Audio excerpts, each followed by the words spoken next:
Hey, good evening, good afternoon. It's Harry from Hansford Speak back from another match reaction. Liverpool won, Spurs won. Now I'm filming this story just after the game. So, is there some hope we're staying up? Is there hope? I don't want to go over the top, but is there hope we're staying up, or were we playing a team that just wasn't very good? But let's get into it.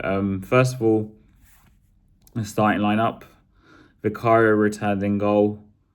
This spoke about his kicking the better because his kicking, he just can't kick a football. The back four, ended up being a back four, was quite interesting. Danso, Dragusin, Porro.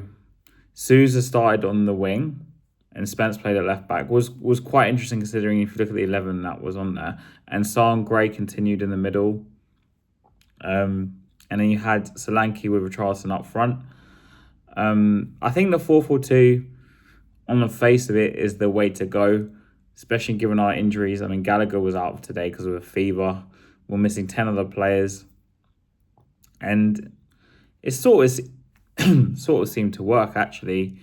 And yeah, I mean, we've got some sort of result, but we didn't start very well. I guess we did and we didn't. Like, we looked like we could have had a chance because, like, Liverpool have been very on and off this season, very inconsistent, and it kind of was displayed during the game. I thought they dominated the first half, really, but we did stick in there. And the free kick, I know Sabot's a free kick specialist, sorry, but it was a really poor goal to concede. Vicario, again, should have done better, considering all we've heard since Vicario's time here is that he's a really good shot stopper. He had to do way better with that. Way better with that flipping free kick. He should have saved it. But Liverpool 1-0 up. But as in commentary, they were kind of sleepwalking in the game. And we did create chances. Richarlison, who did end up scoring a goal in the end as the equaliser late in the game, was really causing them a lot of problems. I thought Sarr and Danso actually had pretty good games. Danso especially I thought was a rock at the back. I think Dragusin showed a bit of fight. I can't believe I'm actually saying it. He showed a bit of fight. Porro, he did okay. And it seemed like we had a foothold in the game. And, you know, the more the game stayed 1-0, especially in the second half, the more chance Spurs had to get back in there. But at half time, Simmons came on for Souza. Sorry, not Simmons came on for Souza. But anyways, the Souza came off. And I don't think he really did much on the right wing, if I'm being honest with you. I thought he really struggled there. I kind of only really want to see him as a left back. But I guess what he was thinking with Spence going on the left, it was to kind of play a way where the fullbacks and the wings will kind of invert, I guess. If we wanted to play a very compact 11, compact formation, I've seen Tudor say that a lot, like compact.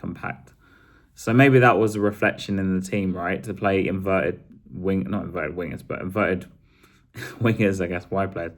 But Olusesi comes on along with Moani. I thought Tell, again, I didn't really mention him at the beginning, but Tell was on the left wing. I thought he had a pretty decent game. Even though he didn't really create anything, he was, again, at least he was trying. At least he was trying. I'm not saying I don't even rate him, but at least he was trying. But Souza came off, and then late in the game, Moani, who hasn't really done much as a Spurs shirt, came on, and so did Olusesi, who was another kid who we have seen a bit of, I think, from last season. I think he played like one game under Ange, and then he went out on loan. He's come back from his loan. And I actually thought in his one cameo before today, he was actually pretty good. So Olusesi came on, and so did Moani, Patel. So Moani went on the right. Quite interesting. I mean, he didn't have many options for changes, really. I mean, considering the players we had fair, I don't think he had many options. But Moani actually created the goal with his sort of run touch to Richarlison. But we were knocking on the door for a very long time. And Richarlison deserves his goal. We lost score against Liverpool, and if the one player is going to keep us up, it's going to be Richarlison. He's not the flashiest player. He's not, I wouldn't say he's the best, but he seems to care the most. I mean, he kept Everton up a few years ago with his goals, and hopefully this is a beginning. And this is actually Tudor's first point, at least, and it also breaks our loss record because we've lost like 11 games in a row or something. I was reading, is it 10 or 11? Something ridiculous like that. So hopefully this point is a starting point, because we have got the Atletico Madrid game midweek, which very unlikely we come back in that game. But we've got Forest at home on the 22nd. And that is a cup final. Bear in mind, Forest, Palace, Leeds, I guess, because Palace play Leeds. West Ham even, we all drew games, and Spurs, we all drew games. So we're like a point ahead of like two teams who are literally just right with us. So if we were to somehow beat Forest, maybe we could get ourselves out of this. Maybe, just maybe. But hopefully this is just a starting point and not like the peak. But Tudor seemed to really at least celebrate that goal and celebrate the draw. So maybe, just maybe, there's some fight in Tottenham. Just maybe. I'm going to leave it as a maybe because we have got Forest at home next, and that is arguably the biggest game of the season and one of the biggest games of Spurs history. Because it's basically a cup final, as everyone has earmarked it.